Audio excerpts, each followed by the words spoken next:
Hello and a really warm welcome to this, another amazing episode where I've got one of my incredible women who are part of my world who's going to come and share something that is so important. And I had no idea how important your cycle, your hormones were in terms of business success. So if you haven't made that link before, this is going to be such a brilliant episode for you, because you're going to really learn a lot about how your hormones have a massive impact on how you show up in your business at different times in the month and the impact that that has on your success. So it may make you look at your business and your timescales in a different light, but we're going to get into that. So if you haven't met me before, I'm Rachel Smith, the business grower, and you are listening to the Money, Mindset and Miracles podcast. I am a business coach for female entrepreneurs who are looking to scale their business to consistent months of 5K and beyond. And I am delighted to be joined today by the lovely Lesley Waldron, who is a certified women's health coach. And Lesley's been part of my world for a long time. And I think this is going to be such an impactful podcast episode for you to listen to. Now, let me just give you a little bit of background about who Lesley is and why she's here to talk to us, and then we're going to get straight into actually having a conversation with Lesley, which is going to be great. So Lesley's work has actually impacted thousands of women since 2014, when she began focusing on supporting women through the peri-menopause. She has a passion for the great outdoors and for helping women find their zest for life in midlife and beyond. Lesley is based in the Southwest, lucky girl, and has a successful private coaching practice and also runs an outdoor fitness business, Wild Country Women. Can't get my tongue around these. So welcome, Lesley, to today's episode. And I'd love for us just to kick off with that whole, obviously you didn't set out in life to become a health coach specializing in perimenopause, but I would love for you to just share a little bit about how you started your entrepreneurial journey. Okay, thank you so much, Rachel, and thank you for having me here. I really appreciate it. So back in 2014, I'd hit burnout. I was working in a national public policy organization, and I also had a 2-year-old son who didn't sleep. And the impact of trying to do what was actually an impossible job, trying to get national organizations to agree on something they were never going to agree on, and not having any sleep, was actually starting to make me feel quite ill. And so at the time I was 38, and I was having conversations with a friend of mine about it, and she was like, about some of the things I was feeling that were kind of a bit burnout. I was having eczema, my cycle was all over the place, my moods were all over the place. I had insomnia, even though was so sleep deprived. And a friend of mine suggested it was perimenopause, and I was horrified. I'd literally never heard the word before. Menopause was something that happened to people, right? To women, obviously, but it felt like it was a million miles away from me. So I was like, perimenopause, what are you talking about? Anyway, I put that in my back pocket. She's still a friend now, but I wasn't entirely sure how friendly that was. Anyway, no, she was a bit kind. And then I actually trained initially as a personal trainer, because the thing that supported me through that burnout and through getting back to feeling good again was exercise, was the outdoors, was meditation. And the avenue I thought that I could help other people do that through was personal training. So I qualified as a personal trainer. Most of my clients were in their late 30s, 40s and 50s. And all of them were in different stages of the perimenopause journey. And so it didn't take long for me to then take a course, because I'm a lifelong learner, in what was called the third age woman. So it was looking at how you can improve lifestyle, how different parts of your lifestyle habits around exercise, nutrition, and such, sleep and such like, to improve your experience of perimenopause and also your long-term health. Through that, I got to understand so much more about the perimenopause and also about our menstrual cycle and our hormones, estrogen and progesterone. And I was like, whoa, why was I never told about this before? And so I went off on a little tangent around and exploring menstrual cycle awareness and menstrual cycle tracking, and found it was an incredibly useful tool, both for me, but also for my clients. I knew when I could push them slightly harder and less hard. But I also wanted to do, so many of the women that I was working with was really stressed, were struggling with their sleep. And in the course of doing the qualification, I'd come across this incredible woman called Jessica Drummond, who had set up the first ever organization to run a women's health coaching certification.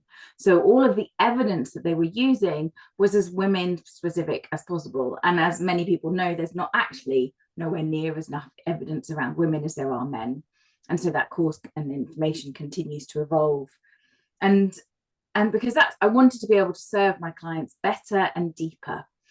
And I needed to also, I kept getting injured. So teaching lots of fitness classes and running lots of personal training sessions was taking its own toll on my own well-being.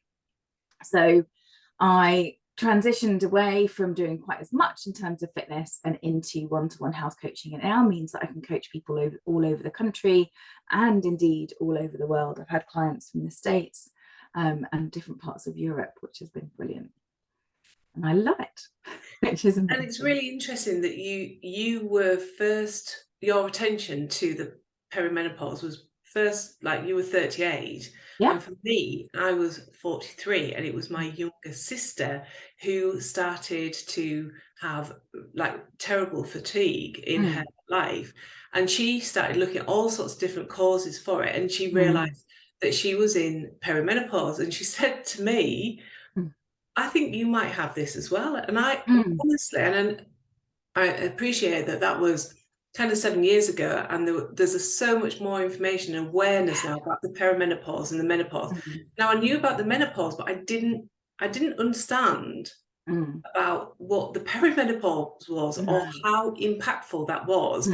And back in when I was 43, when this was happening, I was like, no, don't be ridiculous, because I'm very stoic and very like, oh, I'm just going to get on with this. And then my business results started to take a dip, and I was actually blaming other things that were like in my business, but not me. There were other people within the business. And I could see that my profits were taking this downward dip. And it took me a long time to appreciate that actually it was how I was thinking, feeling, and therefore behaving in my business that was having this like terrible impact on my business, on my clients, and whoever was in my business supporting me at the time. So this is why what you're sharing, the work that you do, is so important, Lesley. And I can't wait for you to, share the knowledge that I've been able to gain over these years from working with women like yourself and with other experts in this field, to really understand that what this link is between our hormones and the success that we're looking to achieve in our businesses. Yeah, so it's the the perimenopause, just to explain briefly, is this phase around menopause. Peri kind of means around. Menopause is actually kind of officially one day. It's the day that you stop. You are 12 months from your last menstrual bleed. So you've had 12 months with no period. That's menopause. And generally that means that then there are no more. After that, you are postmenopausal. But the really interesting bit, the bit that we associate with menopause a little bit more, the hot flashes and the aches and the insomnia and the mood swings, is actually in our perimenopause. And it can start as early as our late 30s, mid to late 30s. And some people actually have a much earlier onset. It's called premature ovarian insufficiency. Basically, every month our ovaries produce estrogen and progesterone and testosterone. And as we go through our 30s and 40s and beyond, we start to have cycles where we don't necessarily ovulate, or we ovulate but ovulation isn't necessarily successful, so we don't necessarily produce the same levels of estrogen or progesterone. And because those hormones have an impact on our entire body, on almost all of the cells in our body will have estrogen or progesterone receptors, then there's a knock-on impact to that. But the first one, and that's probably what was affecting you in your business and might affect others, is often that the declining progesterone for many people affects their mood. So you might find that you have a low mood or higher anxiety, that you lose some of your confidence, that you are second guessing yourself, or that your brain feels really foggy and it's harder to make decisions. And that's one of the things that when we're running our own businesses, and particularly if we're kind of a one woman or two woman band, then actually there's a knock-on impact to that almost instantly, because we need to be able to show up with confidence to our clients. We need to be able to deliver whatever it is we're delivering. And if our brain feels slow and our bodies feel slow, then it can have a real negative impact on us. But it doesn't have to. And I think this is one of the messages that I'm most keen to talk about, is that there's a lot more coverage in the menopause, on the menopause nowadays. When I ran my first course that was aimed at the perimenopause, I called it the Feel Good 40s. I didn't mention menopause in the marketing or perimenopause, and because it was still very much a taboo word, and that has changed an awful lot in the last few years, which is great. But there's a bit of an emphasis on the negative side effects. Like, you would dread it if you just watched documentaries or read certain blogs. You would just start to dread it. You feel like you should just like get in your bed, pull the duvet over your head, and like come back in 10 years' time when it's all over. Yeah. But what I have found the most useful, both in running my business, but also in managing my family and other aspects, is this idea that this is a really important phase in your life where you get to know yourself again and you pay attention. Because often those symptoms of anxiety or we have higher responsiveness to stress or amplified PMS, but they're also a really important signal to us that we need to look after ourselves better, that we need to reprioritize our self-care, and our self-care has a massive impact on our business in this stage in our life. What I generally suggest to all of us business owners and anyone I come across is that you start tracking things, like paying attention to things like your mood and your anxiety, noticing if they have a cyclical nature, noticing if there are times in that cycle then when you don't want to go out, where you can't give 100% in you're giving a presentation or running a workshop, because you just don't have it in you. And by tracking and paying attention, you can start to build mitigations into your business practices. And you can also start to plan things a little bit differently. Now, I'm 47 and my cycle is starting to change slightly, so it makes it slightly harder to plan. But I can still understand when I'm best off doing the outward-facing stuff and when I'm best not. So, and that often the outward-facing stuff is in that middle part of our cycle around ovulation. So if we are ovulating, we've got higher levels of estrogen and progesterone. And I find that if I'm doing workshops or presentations, that is the best point in my cycle to plan them, and not around that lower energy. So really low progesterone, really low estrogen, really low outward facing energy. But at that point in our cycle, we can be really well tuned into our own intuition. We can be more creative and we can plan better. So when we think about, if you're wanting to do a plan or vision boarding or something like that, that's a fantastic time in your cycle to do that. If you need to have difficult conversations, then sometimes that's not the best part of your cycle, because you might be slightly more frank than you are in other parts. But actually, at the same time, if you need to get somebody toxic out of your life, maybe it's a really good time. Use that period of time. Yeah, use that particular phase. But I think that self-awareness can be massively helpful when we're running a business. Energy, you said your sister was struggling with fatigue. That can be a huge, huge thing.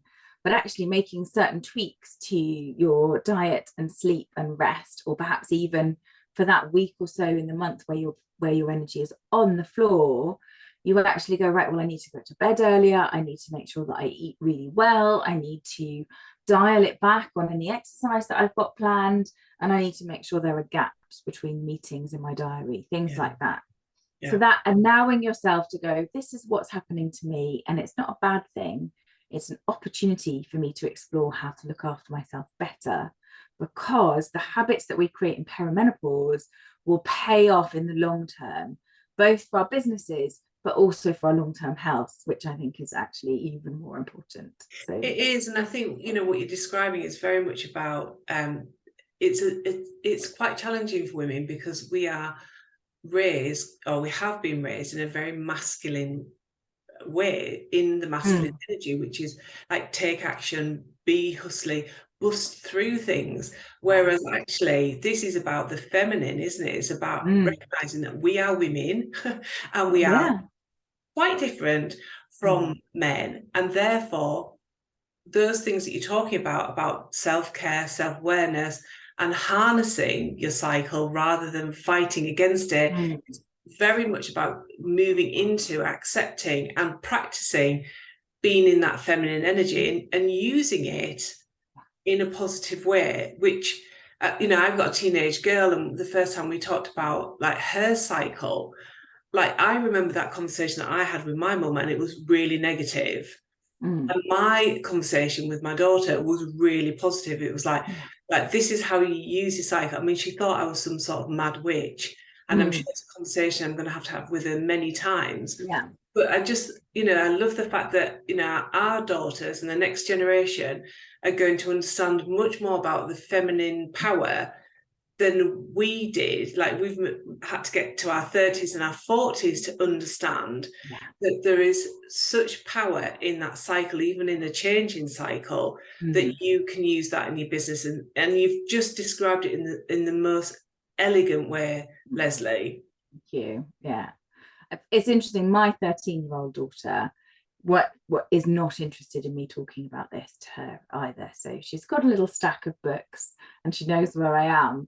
But I think understanding that there's an opportunity, as you say, for it to be a positive and not a negative thing, and not to only focus on the bleed as the part of the cycle that we pay attention to.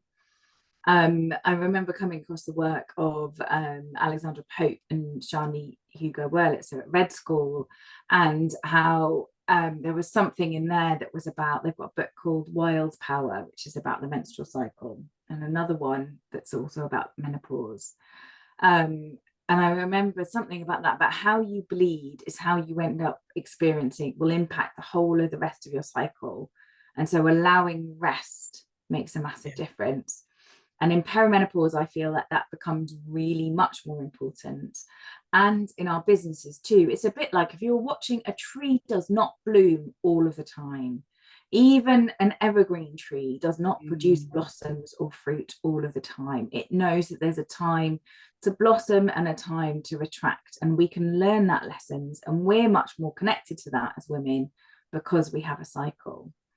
And one of the things I'd love to leave on is actually, there are two things. The first one is that the Chinese call menopause our second spring. And I think that's a really important thing to bear in mind. There's a great book by Kate Codrington called Second Spring, that there is a positive in that next part of life. Post-menopause is when we give less to others, but we can actually create an incredible impact on the world, because we're no longer caring individually for so many people, but we can really step into our power and really create negative things. It's not the end of our lives, it's the beginning of our next opportunity. And I think that's really positive. Oh, I think that's lovely, Lesley. I love that phrase, and I think it's worth holding on to. And the second thing is that paying attention. If that's one thing that you can do, it gives you an armory of evidence if you want to go and talk to your doctor. And just as you did when you were like, what's going on with my business, why are my profits not where I want them to be, it's an opportunity to also explore what's going on in your business and going, well, actually, is my energy and focus off? Am I not allowing enough rest? Am I pushing through when actually I need to just take a step back? Yeah. I love that. And there are so many key lessons there. And for anybody who's listening to this, I'm sure you've had some light bulb moments from it. I really encourage you to go back and listen to that kind of core conversation where Lesley is talking about how your hormones impact your business. Because I think the more that you can hear that and adapt to that, the more successful you will have in the much more graceful way, which is what we're all about. So Lesley, thank you so much. I know that we could talk endlessly about this because it's such a massive topic. But for the people listening to this podcast, where can people find out more about, you know, what you do, how you can help and support them? What's the best place for people to do that? So my website, lesliewaldron.co.uk, has a blog with lots of little insights. The idea of those blogs is that it can be read in under 5 minutes and implemented in less than half an hour, so that there are things that you can do daily to support either your understanding of yourself or lifestyle habits. You can also find me on Instagram under Lesley Waldron Health Coach, or on LinkedIn. I'm there quite a lot, and you can just search for me, Lesley Waldron, and I have a business page on there too. What I have got for you guys as well, which I think you'll put in the show notes, is I've got a well-being tracker resource. So it's a way of kickstarting that menstrual cycle tracking, kickstarting. You can track whatever you want. When you download it, you'll get a short series of emails that kind of act as a little mini course and a reminder to use the resource. And it can be helpful to do that for at least 3 months and start to see patterns and look at your business alongside it as well. Amazing. I love that, Lesley. But yes, we'll put all of the details about Lesley, where you can find her on social media, but also that really essential resource. So thank you, Lesley, so much for being here and sharing that, and really, you know, helping women to understand just what might be happening in their business right now, because I wish I'd had this knowledge in 2019. It would have helped me massively. But thank you so much. Really appreciate you being here. Thank you. It's a pleasure to be here. Right, until the next episode, have a really fabulous week, and I look forward to bringing another brilliant guest to this podcast. Bye for now.